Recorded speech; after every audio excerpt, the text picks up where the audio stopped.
Assalamualaikum warahmatullahi wabarakatuh teman-teman. Balik lagi di GEP Media Channel dengan aku Kak Rahmi. Hari ini kita bakal ngebahas lagi nih prediksi soal TPS UTBK 2022 terkait pemahaman bacaan dan menulis. Kira-kira seperti apa soalnya? Yuk berikut kita simak pembahasannya. Nah teman-teman, kita lihat dulu ya soalnya, baru kita ke teksnya. Soal yang pertama adalah judul yang tepat untuk bacaan di atas adalah. Nah, berarti teman-teman kita harus baca dulu nih secara keseluruhan teks yang udah ada.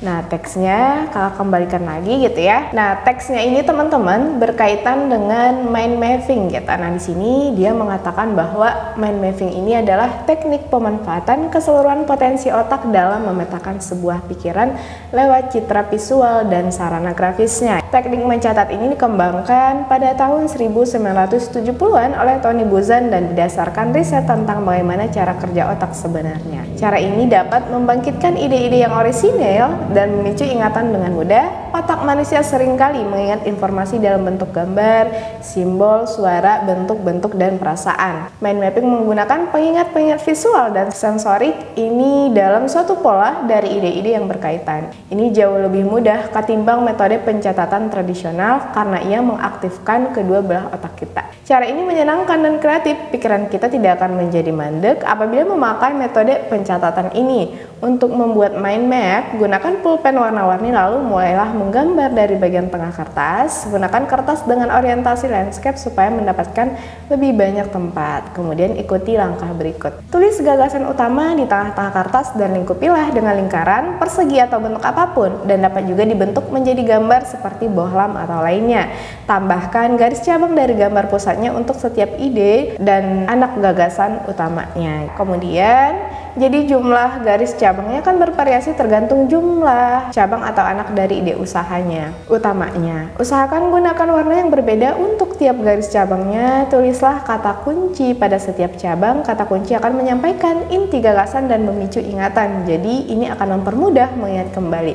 Jika kata kunci menggunakan singkatan, pastikan bahwa singkatan itu familiar sehingga bisa dengan mudah membuat teringat kembali berhari-hari bahkan berminggu-minggu. Dan tambahkan simbol-simbol dan ilustrasi untuk mendapatkan sumbu ingatan yang lebih baik. Nah, jadi kalau kita lihat gitu ya dari bacaan ini, karena yang ditanyakan adalah judul gitu ya teman-teman. Jadi judul itu adalah, ingat ya, judul adalah menggambarkan keseluruhan dari isi teks teman-teman. Nah, jadi kalau kita lihat judul yang tepat untuk bacaan ini adalah, kita lihat lagi soalnya, katanya mind mapping sebagai teknik baru dalam mencatat. Nah, kurang tepat ya teman-teman, karena kalau kita lihat dari bacaan tadi gitu ya, mind mapping sebagai teknik baru dalam mencatat itu merupakan kalimat si penjelas dari mind mapping itu sendiri dan tidak menggambarkan secara keseluruhan. Kemudian keunggulan mind mapping. Nah, keunggulan mind mapping ini juga kita dapatkan hanya dari beberapa kalimat penjelas saja gitu. Belum mencakup keseluruhan yang ada di dalam teks. Kemudian yang C, kreativitas dalam mind mapping. Nah, kreativitas dalam mind mapping ini juga kita dapatkan ada di beberapa kalimat dan itu ada di dalam kalimat penjelas. Kemudian kita lihat yang opsi D, dasar-dasar mind mapping juga dijelaskan tetapi di situ berupa kalimat penjelas gitu. Nah, tidak menjelaskan secara keseluruhan dari semua teks gitu ya teman-teman, makanya ini kurang tepat. Nah, yang E, belajar membuat mind mapping. Nah, ini sesuai ya teman-teman, karena seperti yang kita lihat di teks gitu ya, mind mapping ini kan katanya teknik pemanfaatan keseluruhan potensi otak gitu ya dalam memetakan sebuah pikiran lewat citra visual dan sarana grafis lainnya. Nah, dan setelah itu dia itu menjelaskan tuh bagaimana caranya menggunakan mind mapping seperti itu ya. Nah, kita lihat aja di kalimat kedua. Nah, cara ini dapat membangkitkan ide-ide. Nah, dia udah menjelaskan gitu ya, atau dia udah teks ini sudah menerangkan seperti apa cara-caranya seperti itu. Kemudian kita lihat juga di bagian langkah-langkahnya, di bagian yang bercetak tebal di situ dia bilang, gunakan kertas dengan orientasi landscape supaya mendapatkan lebih banyak tempat, kemudian ikuti langkah berikut gitu. Berarti kan teman-teman itu adalah salah satu langkah belajar untuk membuat mind mapping. Dan kalau kita lihat secara keseluruhan, isi teks itu adalah memuat belajar bagaimana membuat mind mapping itu sendiri seperti itu. Makanya pilihan yang tepat untuk jawaban soal ini adalah yang E. Kita lihat soal berikutnya, perbaikan penulisan kata yang tidak baku dan tidak sesuai dengan ejaan yang disempurnakan dalam kalimat bercetak tebal di atas adalah. Di sini teman-teman, kalau kita lihat di opsi-opsi pilihannya, dia kan ada tidak ada masalah, kemudian ada kata mandek menjadi mandek, bohlam seharusnya ditulis bohlam, landscape menjadi landscape, pencatatan menjadi penulisan. Oke teman-teman, kita lihat teks yang bercetak tebal dulu ya. Berdasarkan teks kita lihat nih, pikiran kita tidak akan menjadi mandek apabila memakai metode pencatatan ini. Nah, kira-kira teman-teman, kata dari mandek ini udah sesuai belum dengan EYD atau enggak gitu, atau sudah sesuai dengan kata baku atau belum, seperti itu ya, apabila memakai metode pencatatan ini. Nah, ternyata teman-teman, kalau kita lihat berdasarkan kata baku dalam EYD, kata mandek itu bukan kata baku gitu. Kenapa Kak? Karena huruf akhirnya gitu ya teman-teman, dia kan di sini huruf akhirnya itu G ya, mandek gitu kan. Nah, harusnya kata bakunya adalah mandek, bukan mandek. Berarti kalau kita lihat dari soalnya, untuk opsi yang A tidak ada yang salah, berarti kurang tepat pilihannya. Kemudian kita lihat opsi yang B, mandek menjadi mandek. Nah, ini udah tepat ya teman-teman. Jadi kita harus perbaiki kata mandeknya menjadi mandek, karena kata mandek yang huruf G di akhir itu dia tidak baku, seperti itu. Berarti otomatis untuk yang opsi C dia sudah benar karena bohlam itu sudah sesuai dengan kata baku. Kemudian landscape menjadi landscape enggak ya teman-teman, karena landscape ini sudah kata baku gitu. Kemudian pencatatan menjadi penulisan. Nah, bukan ya teman-teman, karena pencatatan ini sudah sesuai. Nah, berarti jawaban yang benar untuk perbaikan penulisan kata yang tidak baku dan tidak sesuai dengan EYD dalam kalimat bercetak tebal di atas ini adalah yang B. Kita lihat nomor berikutnya, pernyataan yang sesuai dengan isi bacaan di atas kecuali. Kita lihat ya teman-teman, opsi pilihan yang A, teknik mind mapping membuat proses mengingat menjadi lebih mudah dibandingkan dengan cara tradisional. Nah, berarti kita lihat berdasarkan teksnya dulu apakah sesuai apa tidak gitu ya teman-teman. Nah, ternyata opsi yang A ini sesuai gitu, karena kalau misalkan kita lihat berdasarkan teks yang sudah ada, kalau kita lihat di kalimat yang ketiga gitu ya, dari kalimat ketiga sampai dengan kalimat berikutnya, cara ini dapat membangkitkan ide-ide yang orisinil dan memicu ingatan dengan mudah. Nah, kemudian otak manusia seringkali mengingat informasi dalam bentuk gambar, simbol, suara, bentuk-bentuk, dan perasaan. Mind mapping menggunakan pengingat visual dan sensorik ini dalam suatu pola dari ide-ide yang berkaitan. Seperti itu teman-teman. Nah, jadi kalau misalkan kita lihat dari opsi pilihannya, berarti teknik mind mapping ini membuat proses mengingat menjadi lebih mudah dibandingkan dengan cara yang tradisional. Nah, ini benar ya teman-teman. Kemudian kita lihat opsi yang B, otak manusia sering mengingat informasi dalam bentuk gambar, simbol, suara, bentuk-bentuk, dan perasaan. Hal ini menyebabkan teknik mind mapping sangat memudahkan untuk menulis catatan.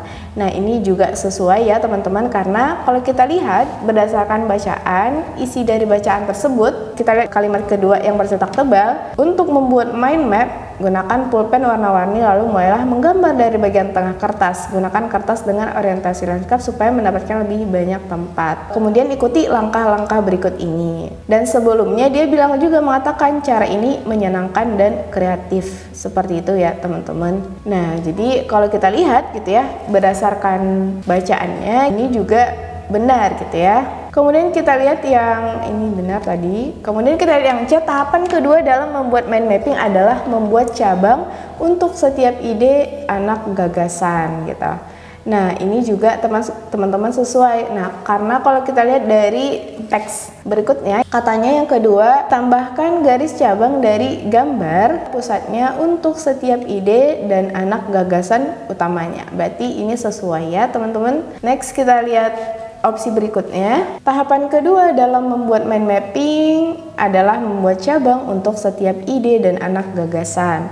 Nah, ini juga sudah sesuai ya. Kemudian penambahan simbol-simbol dan ilustrasi akan menghasilkan sumbu ingatan yang lebih baik. Nah, ini juga sesuai. Nah, yang terakhir kita lihat teknik mind mapping mampu mengaktifkan bagian kanan otak sehingga mempermudah dalam mengingat gagasan. Nah, yang ini kurang tepat ya teman-teman, karena seharusnya dia ini mampu mengaktifkan kedua otak gitu ya, bukan bagian kanan aja gitu, tapi kedua otak sehingga mempermudah dalam mengingat gagasan. Nah, jadi pilihan yang tepat untuk menjawab soal ini adalah yang E. Oke teman-teman, kita lihat soal berikutnya. Berdasarkan bacaan di atas, berikut ini adalah pernyataan yang bukan merupakan manfaat teknik mind mapping yang dipaparkan dalam bacaan tersebut. Nah teman-teman, kalau kita lihat teks lagi tadi lebih detail, kalau kita lihat untuk opsi yang A, mind mapping mampu memanfaatkan seluruh potensi otak. Nah ini tepat ya teman-teman, atau benar gitu. Kemudian mind mapping dapat membangkitkan ide-ide orisinal. Nah tepat karena sesuai dengan isi teks gitu ya. Kemudian mind mapping dapat memicu ingatan dengan mudah. Nah ini juga sesuai ya teman-teman. Yang D, mind mapping dapat memicu keterampilan otak. Terus yang E, mind mapping mampu mengaktifkan kedua belah otak. Berarti teman-teman gitu ya, jawaban yang sesuai gitu ya untuk soal yang nomor 4 ini adalah yang D gitu, karena kita lihat kalau misalkan yang ini ya teman-teman, karena kita lihat berdasarkan teks tersebut kan dia mengatakan memicu keterampilan otak seperti itu ya. Nah tapi berdasarkan teks tersebut dia tidak menjelaskan spesifik bagaimana mind mapping ini dapat memicu keterampilan otak. Makanya pilihan yang tepat untuk jawaban soal ini adalah pilihan yang D. Oke teman-teman, kita lihat soal nomor berikutnya. Urutan membuat mind mapping berdasarkan bacaan tersebut adalah sebagai berikut. Nah tadi kalau kita baca dari teks sebelumnya, dia sudah menjelaskan seperti apa urutan-urutan dari membuat mind mapping. Nah kita lihat opsi yang A, tulis gagasan utama di tengah kertas, kemudian buat literasi dan simbol, buat anak cabang gagasan, tulis kata kunci. Nah ini kurang tepat ya teman-teman gitu, karena harusnya setelah tulis gagasan utama itu teman-teman tambahkan garis cabang seperti itu. Nah berarti ini kurang tepat. Kita lihat opsi yang B, buat ilustrasi dan simbol, buat gagasan utama, buat cabang gagasan, kemudian tulis kata kunci. Ini juga kurang tepat teman-teman, karena setelah tulis gagasan utama di tengah kertas harusnya kita tambahkan garis cabang seperti itu. Yang C, tuliskan kata kunci buat gagasan utama, buat cabang, buat simbol dan ilustrasi. Nah pilihan yang C juga kurang tepat, karena harusnya kita harus tulis gagasan utama dulu gitu. Kalau di sini kan dia menuliskan kata kunci terlebih dahulu, makanya salah. Yang D, tulis gagasan utama, buat kata kunci, buat cabang gagasan, tuliskan seluruh kata kunci, beri simbol sebagai hiasan. Nah ini juga kurang tepat, karena setelah tulis gagasan utama harusnya itu tambahkan garis cabang gitu teman-teman di setiap anak gagasan. Berarti ini salah. Kita lihat opsi yang E ya. Tulis gagasan utama di tengah kertas, tambahkan garis cabang untuk setiap anak gagasan, tulis kata kunci pada setiap cabang, tambahkan simbol dan ilustrasi. Nah ini baru urutan yang sesuai ya teman-teman dalam membuat mind mapping. Dan ini tadi juga udah dijelaskan di teks gitu ya. Nah berarti pilihan yang tepat untuk soal ini adalah yang E. Kita masuk soal berikutnya. Pernyataan yang tidak sesuai dengan bacaan di atas adalah, nah teman-teman ini merupakan teks. Nah teks ini berkaitan dengan data-data atau angka-angka garis kemiskinan gitu ya. Nah di sini juga menjelaskan seperti apa datanya, kemudian di sini juga seperti apa setiap daerah itu persentase penduduk miskinnya di teks ini gitu. Nanti teman-teman bisa membaca teksnya secara keseluruhan. Nah kata dia teman-teman, pernyataan yang tidak sesuai dengan bacaan di atas adalah, kita cari nih bacaan yang tidak sesuai dari opsi yang udah disediakan. Kita lihat yang opsi A, garis kemiskinan Rp400.000 per bulan dirasa masih terlalu rendah dan masih perlu dievaluasi kembali. Seperti itu ya teman-teman. Kalau kita lihat berdasarkan teksnya itu ada di kalimat yang ketiga, yang kalimat ini ya teman-teman, kakak tulis dari peneliti gitu ya, peneliti di Institute for Development of Economics and Finance.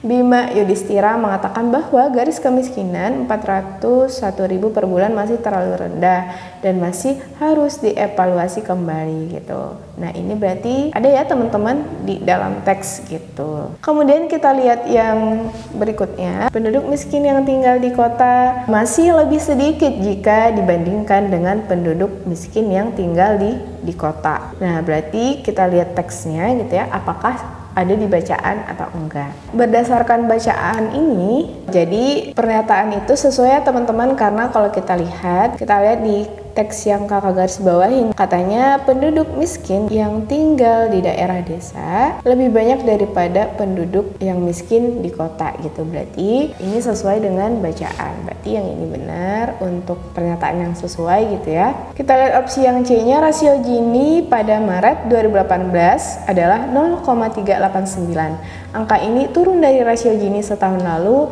Maret 2017 sebesar 0,391. Kita lihat teksnya. Nah, ini juga sesuai ya teman-teman, karena kalau kita lihat nih yang teks yang kakak garis bawahin gitu ya, ada di bacaan. Rasio Gini pada Maret 2018 adalah 0,389. Angka ini turun dari rasio Gini setahun lalu pada Maret 2017 sebesar 0,391. Berarti pernyataan ini adalah sesuai. Yang D kita lihat, ketimpangan dari masyarakat miskin di kota dan di desa terjadi karena masalah pencairan dana desa yang terlambat. Nah, ini juga sesuai ya teman-teman. Kalau yang E, daerah dengan persentase jumlah penduduk miskin terendah adalah di Maluku dan di Papua. Nah, kita lihat teksnya. Kalau kita lihat dari sini, katanya daerah Papua dan Maluku itu terendah gitu. Tetapi teman-teman, kalau kita lihat berdasarkan isi teks yang garis bawahi, katanya di kota hanya 5,3% penduduk masuk kategori miskin. Daerah dengan persentase penduduk miskin terendah adalah di Kalimantan 7,6%, kemudian di kota 4,33%, seperti itu. Nah, berarti teman-teman, untuk bacaan ini daerah dengan persentase jumlah pendudukan miskin terendah adalah Maluku dan Papua gitu ya teman-teman. Ini kurang tepat atau tidak sesuai dengan bacaan, karena apakah harusnya bukan Maluku dan Papua, tetapi harusnya Kalimantan yang terendah, seperti itu. Makanya pilihan yang tepat untuk menjawab soal ini adalah yang E. Data berikut yang tidak sesuai dengan isi bacaan adalah yang kita lihat yang A, persentase penduduk miskin di Kalimantan adalah 7,6% di desa dan 4,33% di kota. Jadi ini sesuai ya teman-teman. Kemudian di Maluku dan Papua 29,15% penduduk yang tinggal di desa masih miskin, sementara di kota hanya 5,03% penduduk masuk kategori miskin. Nah, sesuai juga ya teman-teman. Yang C, persentase penduduk miskin di Indonesia mencapai rekor terendah dengan 9,82% dan penyebarannya cukup rata. Nah teman-teman, yang ini bacaannya tidak sesuai karena berdasarkan bacaan penyebarannya itu tidak rata. Berarti kalau kita lihat opsi jawaban yang tepat untuk menjawab soal nomor ini adalah yang C. Yang D, rasio Gini pada Maret 2018 adalah 0,389. Angka ini turun dari rasio Gini setahun lalu Maret 2017 sebesar 0,391. Ini udah sesuai. Kemudian rata-rata angka per kapita per bulan terendah adalah daerah Sulawesi Selatan dengan Rp274.434. Berarti yang ini juga sesuai ya teman-teman, karena ini ada di dalam teks seperti itu. Nah teman-teman, itu dia tadi pembahasan prediksi soal TPS UTBK 2022 terkait pemahaman bacaan dan menulis. Sekian dari kakak, kurang lebihnya mohon maaf. Assalamualaikum warahmatullahi wabarakatuh.